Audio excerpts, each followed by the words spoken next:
Zelda spin-offs are a relatively new thing in the Zelda series. The first, and we're not counting the CDI games, were those Tingle games on the DS, and I think there was one on the Game Boy, I can't remember. And now we have 5 total spin-off games, not counting ports or remakes. It's safe to say that the Zelda series has not been milked in the games department too much, but I feel like that should change. I want more Zelda games. I want good ones that inspire you with great stories, good graphics, good art styles, and gameplay that isn't just Game of the Year bait. My biggest, most likely to never happen idea for the perfect Zelda spinoff is a Zelda 2D fighter. Now you might be asking, how the hell would a Zelda 2D fighter even fit in with the Zelda series? Well, my response to that is they turn Zelda into a rhythm game. They can sure as hell turn it into a 2D fighter. Going forward, we're just going to call this hypothetical Zelda game Zelda Fighters. I'll come up with a better name later. So to start, what would this game mechanically be based on? I want something fast and fluid like Smash Ultimate and Dragon Ball FighterZ. Something like Street Fighter and Mortal Kombat are just a bit too slow for me, but I've only played the older ones like Street Fighter 2 and Mortal Kombat 9 and Injustice 2. I know that's not Mortal Kombat, but it's by the same guys, I think. So please don't crucify me. The general art styles of the Zelda games would fit in an anime fighter setting, and I feel like the fast nature and also the flashy look to them would fit right in or just look good for a Zelda fighting game. So Zelda Fighters will mechanically be an air dasher. So what will the roster look like? There's 2 directions we can take this. The Hyrule Warriors way or the Spider-Man No Way Home way. We can have quote-unquote original versions of the characters like Hyrule Warriors until they started time traveling and stuff midway through the game. Or we can go full-on Spider-Man No Way Home and bring in characters from all over the time and space, the Zelda universe, whatever. I'll go with the latter option because I want to see a variety of characters from different points in the Zelda timeline in the game. It's kind of lame to just do, these are new versions, not attached to any previous thing at all. So the roster would have multiple characters from the same games in some places just for future reference. So here's what I envision the roster to look like, and it's a really fucking long, well, not that long list, but whatever. So from Skyward Sword, we have the Hero of the Sky, Demise, Groose, and Skyward Sword Impa. From the Minish Cap, we have, I think this title's the Hero of the Minish and Vadi. From Ocarina of Time, we have the adult version of the Hero of Time, Sheik, Impa, and that game's Ganondorf. From Majora's Mask, we have the young version of the Hero of Time, Tingle from that game, Majora's Wrath, specifically, and the Happy Mask Salesman. From Wind Waker, we have the Hero of Winds, Tetra, the Wind Waker version of Ganondorf, Medley, and King Daphnes. I think that's how you pronounce it. From Phantom Hourglass, we have Linebeck and Oshus. From Spirit Tracks, we have the Hero of Trains in Phantom Zelda. But I feel like this could also be just Link and Zelda as one character as a duo. That's how I envisioned it. Also, Chancellor Cole and Byron. From Twilight Princess, I was thinking the Hero of Twilight, Midna and Wolf Link as a duo character like the Hero of Trains and Phantom Zelda, and regular Midna from the end of the game. From A Link to the Past, just A Link to the Past Link, Ganon, and I just was thinking Link's uncle, because why not? From the Oracle games, the Red and Blue Girl, I don't remember their names. I don't want to say Din and Nehru because I don't remember if those are their actual names, because those are also just Din and Nehru. So then from A Link Between Worlds, we have A Link Between Worlds, Link, Yuga, Ravio, and the Witch Girl. From Breath of the Wild, we have the Hero of the Wild, Breath of the Wild Zelda, the Champions, Sidon, Yunobo, Teba, Riju, a Guardian, Master Koga, and the King. I don't remember his actual last name.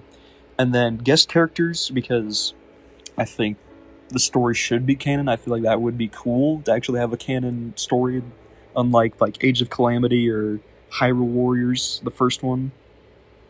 So I was thinking the non-canon characters that won't be involved in the story at all would be Hyrule Warriors Link, the blue-haired girl, I think Lana, the girl with big boobs, Celia, Cadence from the rhythm game, Terrako from Age of Calamity, and Astor from Age of Calamity. Okay, that was 2 minutes of recording to get all those names down, but I was also thinking of more funny characters to add, like Link's grandma, Ariel, Marin, and Gramps from A Link Between World, and the Uka from Twilight Princess. But I feel like I could go on forever with characters to add, so I guess those are the addendum characters that I thought of while writing the script. I think this is a good selection of characters who have decent potential for a moveset based on all of their appearances. But, like, yeah. So we have over 30 characters, which might be a lot for a base roster, but this is only like a concept, so whatever. I tried to pick characters that would have a mostly unique moveset, but the problem with that, well, first of all, emphasis on the word I tried, because half the roster is the same character technically, because we have like 20 different links. I tried to pair most of the links with a unique version of a villain. I didn't add a Twilight Princess Gendorf because I feel like the Ocarina of Time and Twilight Princess incarnations are pretty similar, besides looks. I didn't add any Force Swords or Triforce Heroes representation because I'm not sure how 3 to 4 links would work as a single character on like a duo, like Spirit Tracks, Link and Zelda, and Midna and Wolf Link. And also, there's no Tears of the Kingdom specific representation because fuck Tears of the Kingdom. So before we dive back into the characters, let's talk about why they're fighting. The story of Zelda fighters would involve characters meeting up from across time and space, like in Hyrule Warriors, right? But why are they being pulled together to fight? I'm not sure. My main thought would be that everyone could be all pulled together at a point where the timeline is going to like merge back together into the Botwa. In my head, I always like pronounce the acronym for Breath of the Wild as Botwa. I don't know why. They're being pulled together at a point where the timeline is going to fuse back into a unified timeline before Breath of the Wild due to the Master Sword having the ability to warp time, like in Ocarina of the Time, and also because Demise's essence in the story, so there could be like, oh, he's escaping or something, or whatever, you know, and they have to merge the timelines back together to stop that. I don't know, man. But I know it all sounds kind of messy when I just lay it out all like that, but I think it's best to leave it that way. Like, come up with your own ideas and why the story could even happen. My ideas are based around trying to explain what would cause the timelines to merge.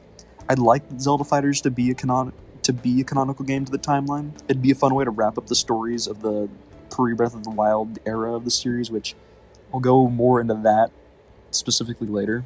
So now for the actual characters' movesets. The characters themselves will be an amalgamation of all their appearances, like item-wise. So they'll have all the items they've ever had, all the outfits and stuff and whatever, right? They're going to be the most powerful version of the character they've ever been, except for a few special cases. Also, I'm just going to say this now, most of the characters' normal inputs, like when you just hit the light, heavy, or medium attack, are just going to be like sword slashes, kicks, and maybe like punches. I'm not really sure. So to demonstrate this, let's talk about one of the ones I've put the most thought into, the Hero of Wind's Wind Waker Link. To represent all of his appearances, he will have items and moves from both Wind Waker and Phantom Hourglass. I envision him dual-wielding the Master Sword and the Phantom Sword.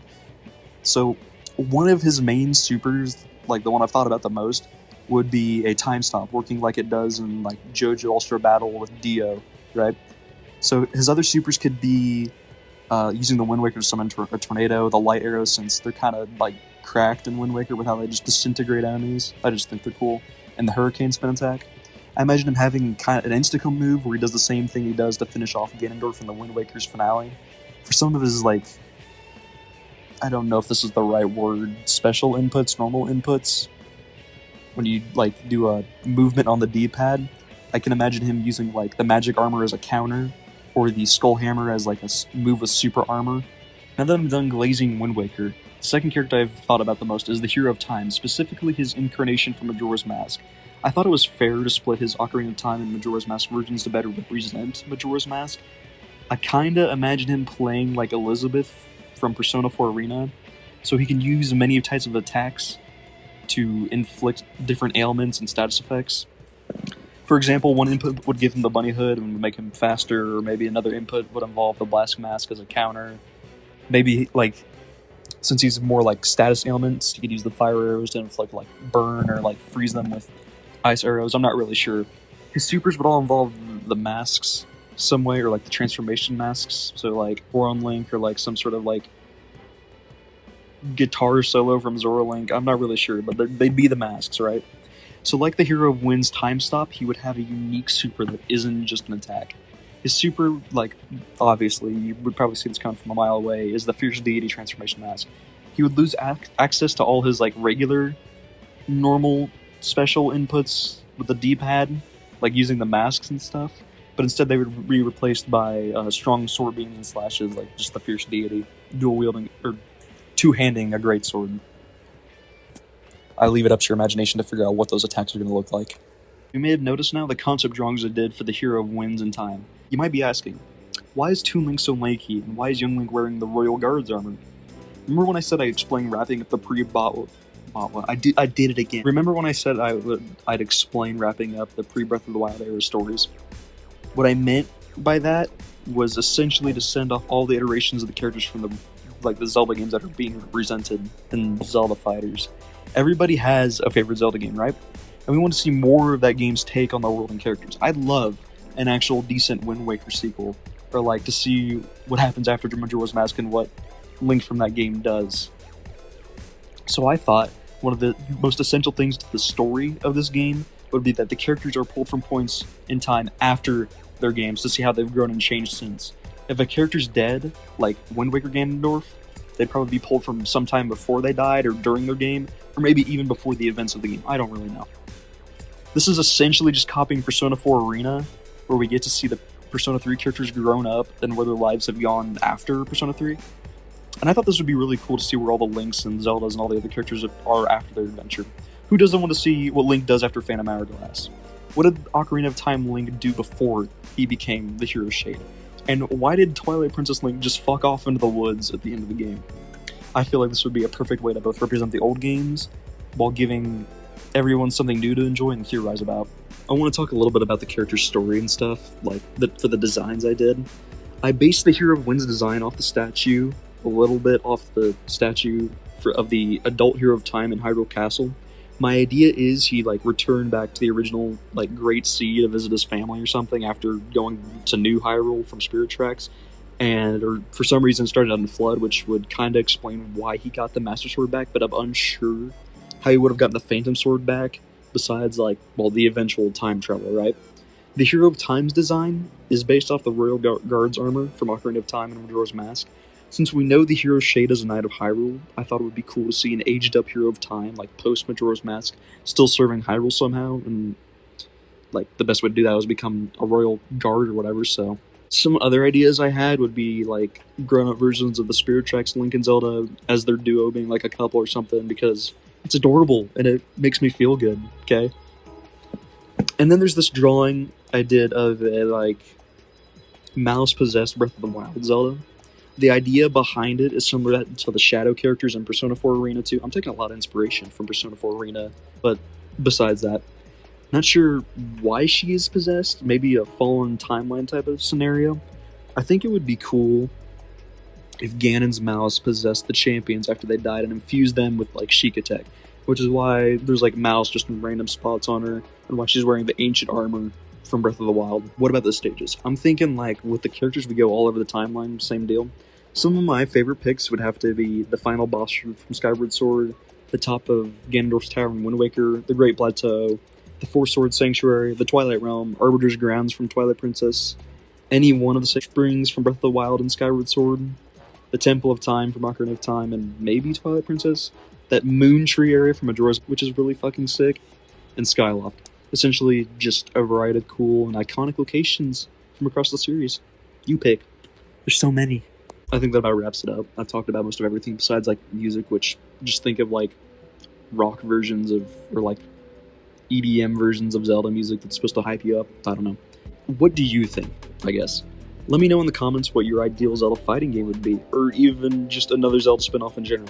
Did you like my ideas for everything, or did I just come up with some hot garbage? I'd love to hear your thoughts in the comments. Thanks for watching. I hope to see you in the next video.